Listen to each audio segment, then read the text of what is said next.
Today, we'll be talking about cloud benefits. This is the second session in a series of 12 sessions for you to work on your certifications towards Azure Fundamentals. So again, second session is today. The first session was yesterday. We talked about cloud computing, a few definitions we did as well. But today we'll talk about the benefits of using cloud services. All right. So a few things that you'll be introduced to, security, governance, manageability of the cloud overall, and the things that help us to be able to meet variable demand and provide good service for the cloud clients or the cloud customers. So what are some things that we need to know by the end of the day today?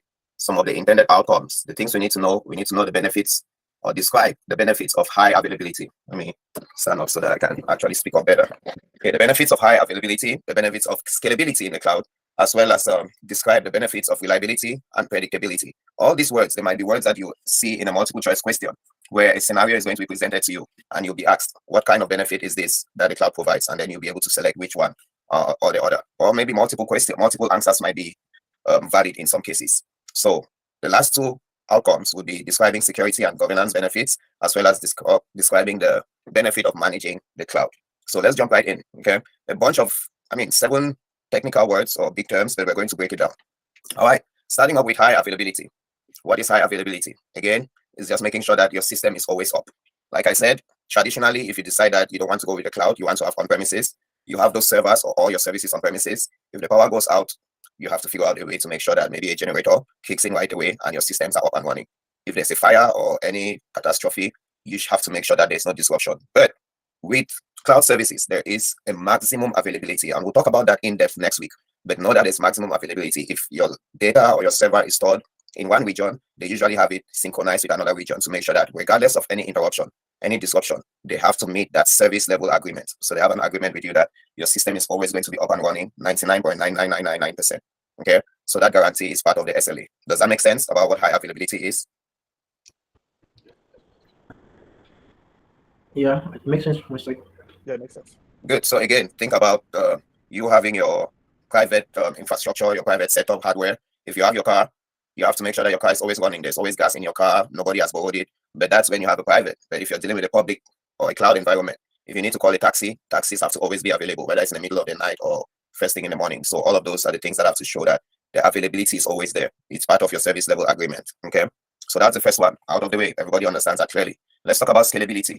I think we saw a little bit of this when we did practice questions yesterday. For availability, there are 2 ways in which you can add or remove resources. So scalability. So you want to be able to scale, right? There are some times that you might have very high demand. You want to be able to add resources to meet that demand. There are times that you have low demand. You want to be able to not waste or overpay for things that you're not using. Okay. So the 2 ways in which you can scale are either you're scaling vertically up or you're scaling horizontally. Okay. So when you're scaling vertically, as you can see in here on the slide, let me go ahead and probably use my nope, I won't be able to use it. As you can see right here on the slide, vertical scaling means you're increasing or decreasing the capacity of your existing service. So how do you increase or decrease the capacity? You're either adjusting the power, which could be the CPU, the central processing unit, or the RAM, or maybe the storage, the size, right? So the size is increasing, but you can also increase up or down depending on the demand. That way you're not wasting any resources. Like I said, if I have a website that I'm targeting just the people in Mexico, it becomes very popular, and now everybody in Brazil, USA, and all over Europe are using it. I need to be able to increase the size of my CPU and my RAM.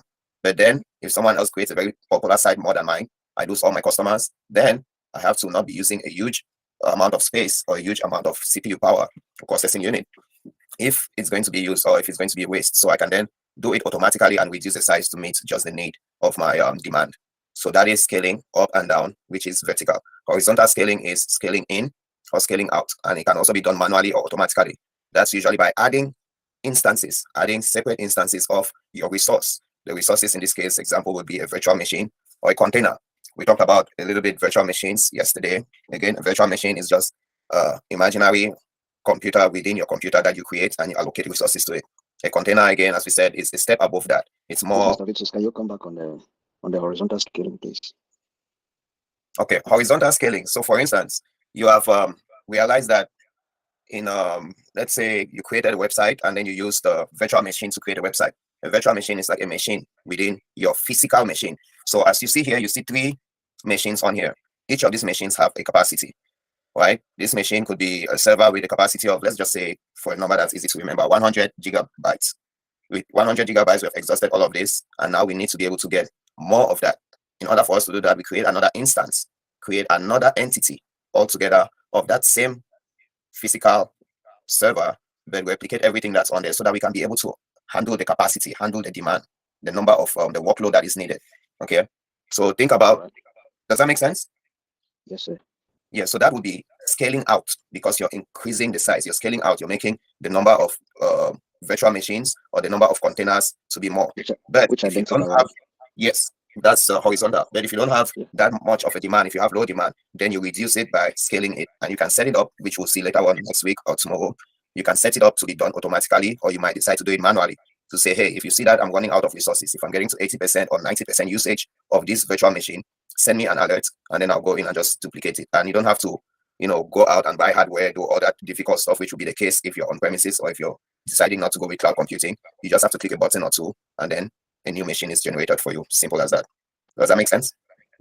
Yeah. Let me ask you a question. Oh, sorry, someone wants to say something? No, go ahead, Fred. To get some clear difference between, I understood the fact that you say with horizontal scaling, it basically means like basically increasing the machine capacity, whether by adding additional virtual machines, which are all fed from one maybe physical machine, right? Yeah. Yeah. And then but with the vertical scalability, is it the same that you use just the same machine, but you increase either the memory or you increase the RAM or you increase the storage depending on which area you are lagging? Or do you also increase, let's say, add machine, you know what I mean? Let's say you have one machine that you're operating with and the memory of the machine is low, you want to increase the memory. Do you just increase the size of the RAM, or you're going to get another machine again, you know what I mean? Another separate machine, and then maybe stack it, and then that has an additional RAM capacity? Okay, so very good question. Let me try to use a simple example again, like we were talking about requesting public transportation, right? Uber and Lyft. Let's say in this case, you are getting a taxi, right? When you're living alone, you know that it's just you alone. You call the taxi comes in, just you alone can get in there. In this case, you have your small self getting in the car, it goes back and forth, no problem. But now you're no longer single, you get married, you have a big family, everybody cannot fit in that taxi. So now you need to do vertical scaling. You have to scale up, you have to call a bus, right? So now you're just increasing the number of seats in there, in your transport vehicle. Now in that bus, there's 18 seats or 10 seats. Everybody in the family can sit down. So that would be vertical scaling. Does that make sense? So it's the same vehicle, but now you just increase the seating capacity. Exactly, it's the same vehicle, you increase the capacity. But for horizontal scaling, you now have rather than having one vehicle, you've decided to call 3 or 4 or 5 taxis to come and pick you up. So now you're scaling out because you're increasing the number of number of entities that are there. Okay, understand. So basically, I mean that the vertical it's just one machine, but you tend to maybe increase whatever area, like maybe if it's the storage is the issue, increase the storage. If it's like you say, maybe the RAM, you increase the RAM and all of those things. But just with the same machine. Exactly. Say you have a database that is running on this server. If that database is running on this server, and then that database, maybe you had a few employees, 10 employees, but now your business has boomed. You have 100 employees in 10 different places, so you end up with 1,000 employees. You have to be able to increase just the size of the database. So you add more RAM to it, and it should be good. Does that make sense? That makes sense. Okay. Very good questions. Very good questions. So keep up asking more questions. That way, every doubt is clarified. Gilbert, do you have a question? The question that Frederick he asked clarified a little bit, but I just want to ask again concerning this or adjusting the power CPU. The CPU, in other words, can it also be the virtual machines because CPU like central processing unit? Yes. So again, we are adding the CPU. To answer your question, let me try to put it this way. Let me escape from this. The way the computer is built, like I explained earlier. Let's see if I can find my annotator, so I can annotate a little bit. So your computer, obviously, is made up of hardware and software. So in a computer, you have a CPU. A CPU is a processing unit. Everything that the computer is about is like the brain of the computer. So it's that chip, central processing unit. If you know that you're going to be, so pretty much what's a computer? A computer is just a machine that helps us process information faster or computations faster. So what it will take us 1 minute to do a calculation, it will probably take a computer 1 second or a lot less. So the number of the speed at which it can respond to your instructions, because at the end of the day, when you type questions in the keyboard, it's being sent to the CPU. The CPU gets back to you depending on the speed of the CPU. If it's 1 gigabyte or 20 gigabytes, then it tells you how fast the CPU is running. But the RAM on its own, the RAM is where you store your instructions or data or whatever else needs to be acted on Okay, so when you're increasing the CPU, you're increasing the speed at which you can answer these instructions. When you increase the RAM, you're increasing the amount of data that you can store within that server or that machine. Does that make sense? It makes sense. So in other words, you're saying that the virtual machines, or they have the CPU. Yes. So normally your physical machine, let's say your physical machine comes with a CPU of 100, right? 100 gigahertz or whatever unit of measurement. Instead of having that physical computer using all that 100, you allocate 20 for one virtual machine and maybe 20 for another virtual machine, right? To be able to run processes on a different operating system. Now you run out of processing power in there, you need to increase it. In order for you to scale it up, you increase that 20 to 25. But if you want to scale out, then you have to buy another virtual machine to put in that place. All right. Make sense? Yeah. Awesome. Good questions, very good questions. What other questions do we have? None? All right, so let's jump back to our presentation and go from there. So we've talked about those two. The first one we talked about was the high availability. Make sure that your system is always up and running. The second is scalability, to be able to handle demand, whether demand goes up or goes down. We are good to go. It does it on the fly. We don't have to go and buy additional hardware or go and call somebody to come and set up some things on the system. You set it up to go automatically or manually if you want. Next up is reliability. I know we took a look at a little bit at how these data centers. Yes. Go for it. I'm listening. Reese, can you hear me? Yeah, please, can you come back on the I hope I didn't lose him. These guys calling from back home, it's really difficult sometimes with their connection. They just get kicked out. I feel sorry. But you're on mute. Are you asking a question? All right, I believe not. So let's carry on again. Reliability is the next thing. Reliability is huge because it's one of the 5 pillars when you talk about Microsoft Azure's well-architected framework. So the framework, again, we all know what the framework is, just like those scaffoldings that you build around the building when you want to build it up. So the framework holds things together. So the framework in this case, we have a decentralized design. All your data is not stored in one location. All the data on the cloud is not stored in one location. It's stored in many different locations. So the ability for the system to recover after failures and continue to function is very, very important. It makes it reliable for you.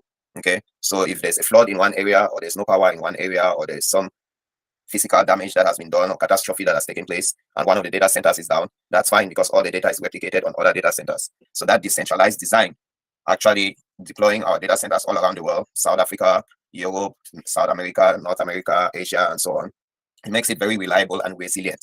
And we can peacefully use it and not have to bother about everything going down or some catastrophe affecting our access or our service. Sounds good? Any questions on this subject? Good. So like I said, there are 5 major pillars: reliability, security, cost optimization, operational excellence, and performance efficiency. We're going to see another one shortly, which is number 4. And that has to do with predictability.